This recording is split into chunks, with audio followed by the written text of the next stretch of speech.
কোরবানির মাংস গরিব আত্মীয়দের মাঝে বন্টন করা কেউ কেউ আবশ্যক মনে করে। কোরবানির মাংস 3 ভাগ করা জায়েজ নাই। কোরবানির মাংস গরিব দুঃখীদের দেওয়া যাবে না। আর এই কোরবানির মাংস গরু জবাই করে নিজে বাড়ির মধ্যে টানি নিয়ে যা ফ্রিজের মধ্যে কারি সাইডে রেখে দিবেন, এটাই হলো জায়েজ। এইরকম বিষয়ে আলোচনা করতেছেন শায়েখ আহমদুল্লাহ হুজুর।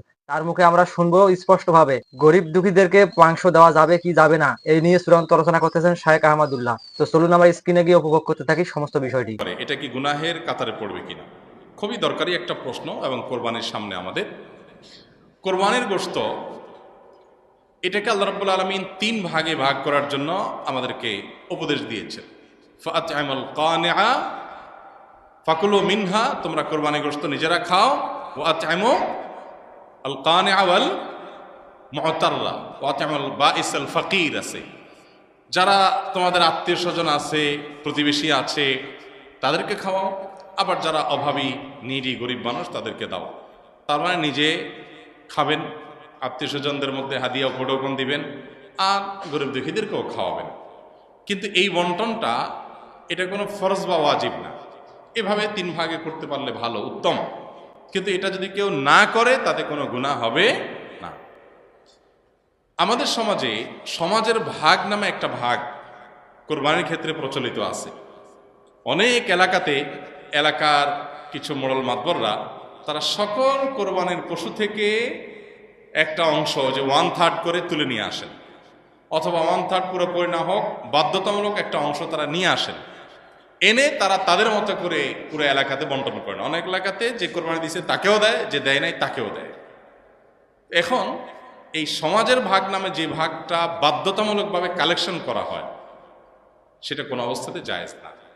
যদি বাধ্যতামূলকভাবে করা হয়, যদি জোরপূর্বক করা হয়। এখন আমার কোরবানির গোশত আমার কাছে নির্দিষ্ট কিছু গরিব আছে জানাশোনা, আমি তাদেরকে একটু দেব, কোনো গরিবকে একটু বাড়ায় দিব, কাউকে একটু কমায় দিব। আমার হয়তো আরো দূরে কোনো আত্মীয় আছে, তাকে আমি একটু পাঠাবো। এখন আপনি এসে সমাজের ভাগ নিয়ে আপনার মতো আপনি বন্টন করতেছেন। আপনি আমার থেকে নিয়ে আপনার মন মতো এভাবে বন্টন করবেন, এবং সেটার জন্য সামাজিকভাবে এক ধরনের বাইন্ডিংস তৈরি করে দিবেন। এটা হলো জোরপূর্বক চাঁদাবাজির মতো।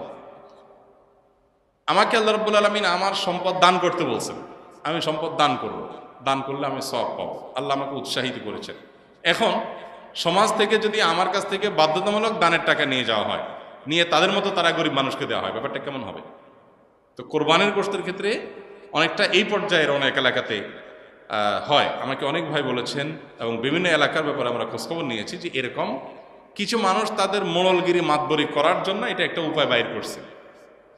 যে পরের ধানে পোদ্দারি একটা কথা আছে না, পরের ধনে পোদ্দারি। তো অন্যদের কাছ থেকে গোশত কালেকশন করে এনে উনি এবার এই প্যাকেট দিচ্ছে, ওখানে প্যাকেট দিচ্ছে, ইমাম সাহেবকে দিচ্ছে, মজুন সাহেবকে দিচ্ছে, উনি এখন মোড়ল হয়ে গেছে। এই পরের ধনে পোদ্দারিগিরি করতে গিয়ে দেখা যায় যে আমি আমার কোরবানি গোশত খুশি মনে আপনাকে দিব না, কিন্তু আপনি জোর করে নিয়ে যাচ্ছেন। সিস্টেম দিতে হবে, উপায় নেই। জোর করা বলতে কি টানাটানি করা লাগে না, সিস্টেমটাই এমন করা হয়েছে যেটা না দিয়ে কোনো উপায় নেই। এরকম করা জায়েজ নাই। লা ইয়াহিল্লু মাল ইমরিইন মুসলিমিন ইল্লা বিতিবি নাফসি, হাদিসে আসছে কোনো মুসলমানের সম্পদ তার মনের সন্তোষ ছাড়া জায়েজ নেই। এক্ষেত্রে সমাজের ভাগ দিতে গিয়ে যদি কারোর মনের ভিতরে উসফুস থাকে, কেউ হয়তো নিজে একটু বেশি করে রেখে খাবে, তো সে রাইট তো আছে, শরীর তো তাকে বাধ্য করে না, কিন্তু আপনি তো তার কাছ থেকে জোর করে উঠে নিয়ে আসছেন। তো এরকমটি করা জায়েজ হবে না। হ্যাঁ, যদি একটা গরুরতে কয়েকজন অংশগ্রহণ করলেন, অথবা একটা ছোট্ট সমাজের কয়েকজন সম্পূর্ণ উইলিংলি তারা নিজেরা খুশি হয়ে দিয়ে কোনো একজনকে দায়িত্ব দেন যে তুমি সবাইকে সমান করে বন্টন করে দাও, বা গরিবরা সব ঘরে ঘরে যায়, তার চাইতে একটা জায়গা রেখে তুমি দিয়ে দাও, সবাই উইলিংলি করেছেন, সেটা অবশ্যই জায়েজ হতে। তো ভিউয়ার্স, ভিডিওটি যারা কন্টিনিউ করছেন তারা অবশ্যই বুঝতে পারছেন কোরবানির মাংস কিভাবে বিতরণ করতে হবে। কোরবানির মাংস যদি কেউ জোর করে বলে যে এটা ভাগ গরিব মিসকিনদের দিতে হবে, এই ভাগটা অমুককে দিতে হবে, তাহলে যে কথাটাই আমরা শুনলাম ওই বিষয়টি জায়েজ হবে না। আপনার মাংস আপনি কি করবেন না করবেন সেটা আপনার ব্যক্তিগত ব্যাপার। আর ইসলামে যেহেতু আছে যে কোনো মুসলমান যদি কোনো মুসলমানের অসন্তুষ্টি থাকাকালীন কোনো জিনিস হস্তনৎ করে বা নেয়, তারা জায়েজ হবে না, ওরা হারাম হয়ে যায়। তো এই বিষয়টি থেকে আমরা এটা বুঝতে পারলাম যে কারো মাংস বা কারো কোনো জিনিস জোর করে হাতিয়ে নেওয়া যাবে না। সে যদি ইচ্ছে করে যে আমার কোরবানির মাংসটা আমি কিছুটা রেখে দিয়ে সম্পূর্ণটা বিলিবাড়ন করে দিব, সে দিতে পারবে। আর যদি সে বলে না আমি খেয়ে ফেলবো, তাহলে এই বিষয়টি কেমন হচ্ছে আমি কিন্তু বুঝতেছি না। আর যেহেতু হুজুর বললো যে খাওয়া যাবে, ভিডিওটি যদি বুঝতে পারেন তো অবশ্যই কমেন্ট করে জানিয়ে দিবেন, আর যদি না বুঝতে পারেন ভিডিওটি কন্টিনিউ করবেন। আবার ভিডিওটি ভালো লাগলে একটা লাইক দিয়ে দিবেন, চ্যানেলটিকে সাবস্ক্রাইব করে নেবেন, আর ভিডিওটি শেয়ার দিয়ে 10 ভাইকে দেখার সুযোগ করে দিবেন। ভালো থাকবেন, সুস্থ থাকবেন, দেখা হবে বরাবরের মতো পরবর্তী ভিডিওতে। এতক্ষণ অবধি ভিডিওটি দেখার জন্য অসংখ্য ধন্যবাদ।